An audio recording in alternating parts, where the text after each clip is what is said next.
आज जो है हम इस वीडियो में सीखेंगे कि चाल और वेग के बारे में जानेंगे।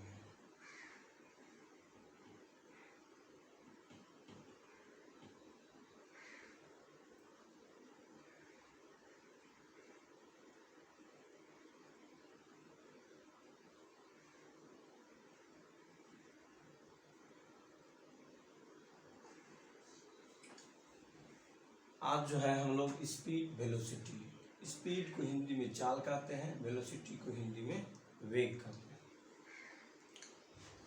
चाल का जो संबंध है यह अदिश राशि से है। अदिश है, स्केलर है, और वेग जो है ये वेक्टर है, मतलब सदिश है।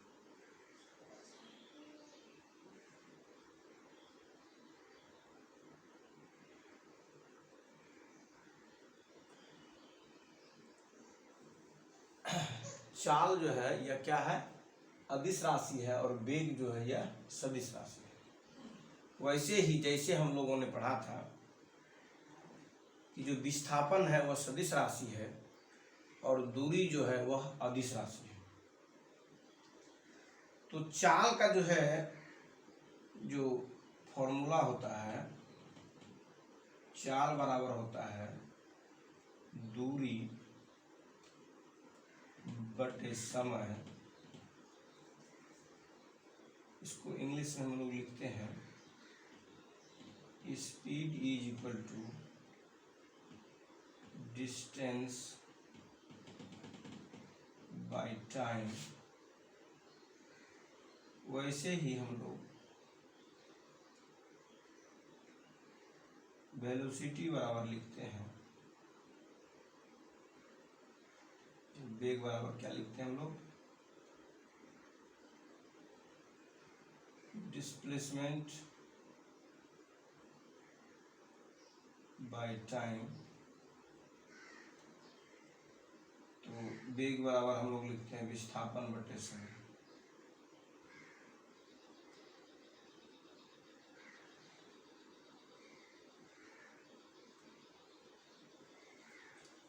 वेग बराबर लिखते हैं विस्थापन बटे समय लिखते हैं, और वेलोसिटी को इंग्लिश में डिस्प्लेसमेंट बाय टाइम लिखते हैं। ये जो बातें हैं, जैसा कि आप जानते हैं कि जो ये डिस्टेंस है और ये जानते हैं कि आप ये डिस्प्लेसमेंट है। डिस्टेंस और डिस्प्लेसमेंट, डिस्टेंस जो होता है वह क्या होती है, दूरी होती है, दूरी के लिए डिस्टेंस यूज करते हैं। डिस्प्लेसमेंट विस्थापन के लिए यूज करते हैं। क्योंकि दूरी जो है वह क्या है, वह एक अदिश राशि है और विस्थापन एक सदिश राशि है। तो यहाँ पर क्या है कि जो आप क्वांटिटी जो पढ़ते हैं, जो वेक्टर है और जो स्केलर है, तो वेक्टर और स्केलर के बीच में जो भी रिलेशंस होगा, चाहे एडिशंस का हो, मल्टीप्लिकेशन का हो, सब्सट्रैक्शंस का हो, किसी भी तरह का कोई भी रिलेशंस होगा वेक्टर और इसमें स्केलर्स में, डोमिनेंट जो रिलेशंस होगा वो कौन होगा, वो होगा आपका वेक्टर। तो जैसा कि हम लोग जानते हैं कि जो टाइम है वह एक स्केलर क्वांटिटी है। टाइम जो है वह स्केलर है, समय जो है वह क्या है, अदिश है। समय जो है वह क्या है, अदिश है। तो ये स्केलर क्वांटिटी जो होता है विदाउट डायरेक्शन वाले क्वांटिटी को स्केलर क्वांटिटी कहते हैं। इसका जो है डायरेक्शंस का डिफाइंड नहीं रहता है और इसको डिफाइन करने के लिए डायरेक्शन की जरूरत नहीं होती है, इसलिए इस क्वांटिटी को जो है डायरेक्शन लेस क्वांटिटी भी हम लोग कहते हैं। तो जब आप अध्ययन करते हैं तो देखेंगे कि स्केलर और वेक्टर दो अगर क्वांटिटी हो, तो दो क्वांटिटी के बीच में किसी भी तरह का जैसे मल्टीप्लिकेशन हो या डिवीजन हो, ठीक है, तो ये सभी क्वांटिटी जब आपस में ऑपरेशन करेंगे तो ये स्केलर वेक्टर जो है वो वेक्टर बनेगा ये, ठीक है। तो ये जो है सिंपल इसका फंडा है। लेकिन वेक्टर और वेक्टर के साथ जब होगा ऑपरेशन तो उसमें एडिशन सब्सट्रैक्शंस में तो वेक्टर वेक्टर ही रहेगा, लेकिन मल्टीप्लिकेशन में यह क्वांटिटी जो है बदल जाएगा, क्योंकि वेक्टर का जो मल्टीप्लिकेशन होता है दो प्रकार का होता है। एक होता है स्केलर प्रोडक्ट ऑफ वेक्टर्स और दूसरा होता है क्रॉस प्रोडक्ट ऑफ वेक्टर्स, जिसको हम लोग वेक्टर प्रोडक्ट ऑफ वेक्टर्स कहते हैं। तो वेक्टर वेक्टर जब दो क्वांटिटी रहे तो यह जो है वेक्टर भी हो सकता है, स्केलर भी हो सकता है। वेक्टर तब होगा जब क्रॉस प्रोडक्ट लेंगे दो वेक्टर्स का, और स्केलर तब लगा होगा जब हम लोग डॉट प्रोडक्ट लेंगे। यहाँ पर जो देख रहे हैं आप, ये डिस्टेंस स्केलर है और टाइम भी स्केलर है। दो स्केलर क्वांटिटी जो है वो वेक्टर्स का भी निर्माण नहीं करेगा, चाहे उसको जोड़ दीजिए, चाहे गुना कर दीजिए, भाग दे दीजिए, इट डजंट मैटर, ठीक है। ये क्या होगा, ये जो होगा ऑलवेज स्केलर ही रहेगा। Additions of two scalar, product of two scalar, ये जो होंगे क्या होंगे, ये स्केलर्स, ठीक है। उसके बाद आ रहा है हम लोग वेलोसिटी पर, वेग पर। तो यहाँ पर जो देख रहे हैं विस्थापन एक वेक्टर्स क्वांटिटी है और टाइम क्या है, स्केलर क्वांटिटी। वेक्टर में जब स्केलर से डिवाइड कीजिएगा तो वो वेक्टर ही रहेगा। तो ये जो वेलोसिटी है वो क्या आपका हो गया, ये एक वेक्टर क्वांटिटी है। अब ये तो डिफिनेशन था, ये तो फार्मूला था, जिस फार्मूला को हमने लिखा, इसमें ये है, इसमें ये है, ये वेक्टर है, ये स्केलर। अब किसी वस्तु का स्टडी जब करेंगे और वह वस्तु मोशन में हो तो वहां पर दो बातें आएगी, उस वस्तु की वेलोसिटी की बात आएगी और उस वस्तु के चाल की बात आएगी। एग्जाम्पल के लिए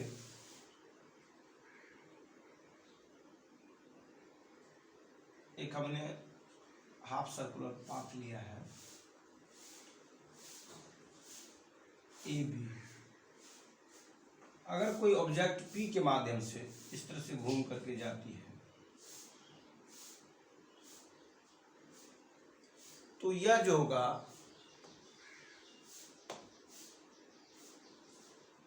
चाल को देगी, लेकिन वही वस्तु अगर इधर से जाएगा तो वह क्या देगा, वह देगा आपको वेलोसिटी को देगा, क्योंकि ये डायरेक्शन इसमें फिक्स्ड है कि ये वस्तु यहां से यहां गई है, ठीक है। और इस ऑब्जेक्ट जो है डिस्प्लेसमेंट, यहाँ पर ऑब्जेक्ट का जो मूवमेंट हो रहा है वो डिस्प्लेसमेंट के अलोंग हो रहा है, तो ये यहाँ पर वेलोसिटी देगा।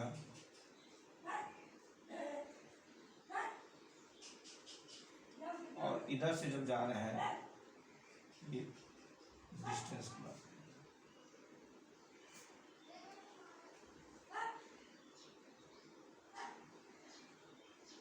जब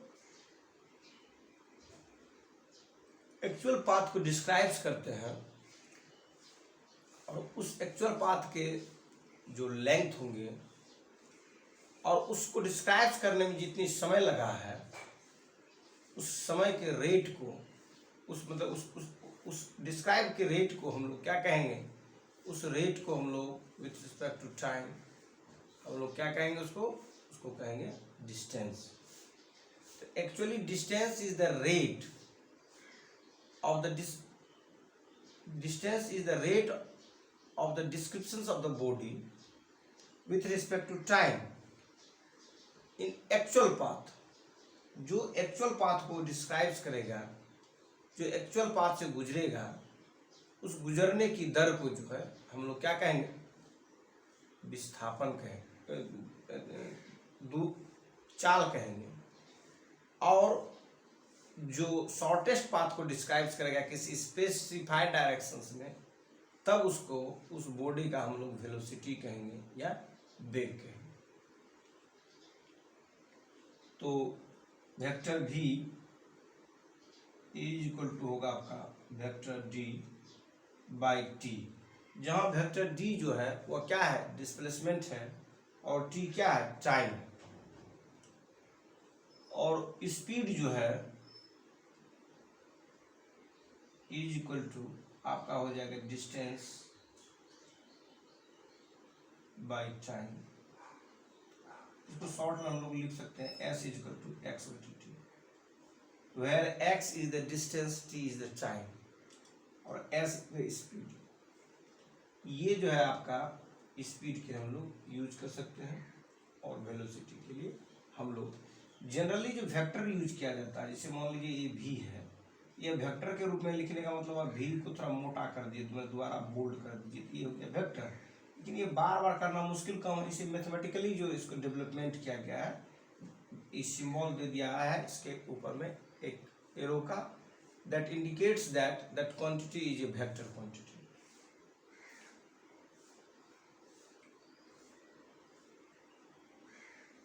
अब हम लोग जो है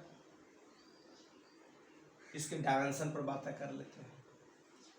डायमेंशन जो दोनों क्वांटिटी का होगा, जो हम लोग चर्चा करेंगे, दोनों का डायमेंशन सेम होगा। जैसे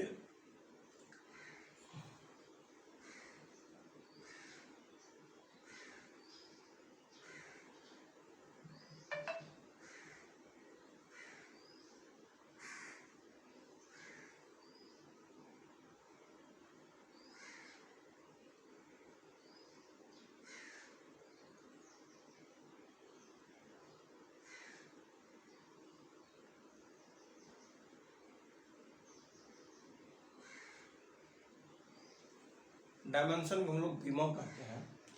तो जो चाल का होता है, पहले इसके पहले हम लोग जो है दूरी का डायमेंशन, दूरी और विस्थापन लिए,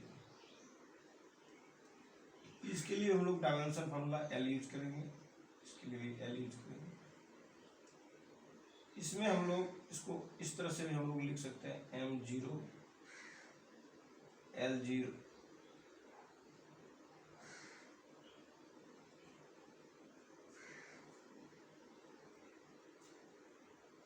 L1 T0, इस तरह से इसको लिख सकते हैं। इसको भी वही m0 L1 T0। ये जो हो जाएगा बीमा हो जाएगा, ये हो गया आपका दूरी के लिए बीमा, और ये हो गया विस्थापन के लिए बीमा। इसी के फॉर्मूला के हिसाब से हम लोग चाल के लिए जब बीमा निकालेंगे, दूरी के लिए L होगा और टाइम के लिए बाई T दीजिएगा। तो इसी को जो है ना हम लोग अरेंज करके जब लिखेंगे L(t-1) हो जाएंगे।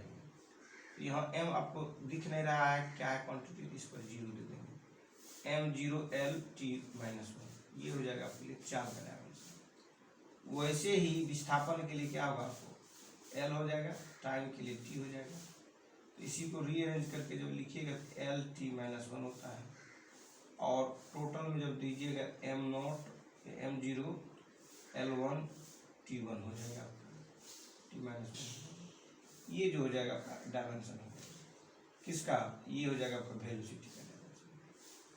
तो ये डायमेंशन हो गया आपका वेलोसिटी का, m0 L1 T-1 वेलोसिटी के लिए, और आपका चाल के लिए हो जाएगा m0 L1 T-1।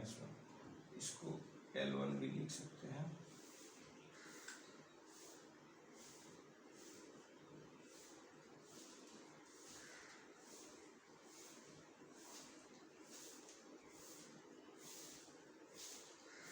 ठीक है, चाल के लिए हो जाएगा m0 L1 T-1। ये हो जाएगा चाल का हो गया बीमा, और ये हो गया डिस्प्लेसमेंट, या इसको हम लोग कहेंगे वेग, क्या कहते हैं, वेलोसिटी या वेग। तो इसका डिस्प्लेसमेंट में टाइम के हिसाब से L/T होगा, और L(t-1), इसको m0 L(1) T-1। ठीक है, ये जो दे देगा आपको दोनों को, डायमेंशन जो होगा बीमा जो दोनों का होगा सेम होगा। फिर जब एसआई यूनिट्स करेंगे, बात करेंगे एसआई यूनिट्स का, क्योंकि दूरी के लिए हम लोग मीटर यूज करते हैं, समय के लिए सेकंड यूज करते हैं, तो एसआई यूनिट क्या आ जाएगा इसका, m/s हो जाएगा। और इधर भी जो विस्थापन के लिए हम लोग यूज करते हैं, मीटर यूज करते हैं, एसआई स्टैंडर्ड यूनिट, और समय के लिए सेकंड यूज करते हैं, मीटर पर सेकंड। तो बोथ केसेस डायमेंशन जो दोनों का होगा सेम होगा, एसआई यूनिट्स दोनों का सेम होगा, बट एक जो है वो क्या है, स्केलर क्वांटिटी है, और दूसरा क्या है, वेक्टर क्वांटिटी है। धन्यवाद।